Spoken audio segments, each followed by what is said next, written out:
ஒரு இருளான நேரத்தில், ஒரு இருள் சூழ்ந்த நிலையில் ஒரு கருப்பு எறும்பு ஒரு இருளான பாறையின் மீது ஊர்ந்து சென்றால் அந்த எறும்பை இறைவன் கண்காணிக்கிறான்.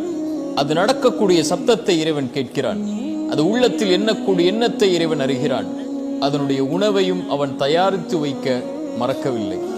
இப்படி ஒரு சின்ன ஜீவராசியையே இந்த பிரபஞ்சத்தில் இறைவன் மறக்காத போது என்னையும் உங்களையும், என் நிலையையும் உங்கள் நிலையையும் இறைவன் மறப்பானா? இறைவன் ஒருபோதும் நம்மை மறப்பதில்லை.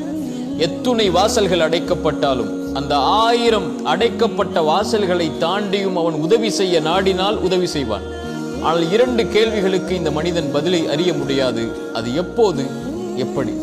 ஆனால் இந்த 2 கேள்விகளின் பதிலையும் இந்த வாழ்க்கையில் அவன் கொடுக்கும் போது அப்போதுதான் அந்த மனிதன் புரிந்து கொள்வான், இறைவன் என்னை ஒருபோதும் மறக்கவில்லை என்று. நபி மூசா சொன்னார், லா யதில்லு ரப்பி வல்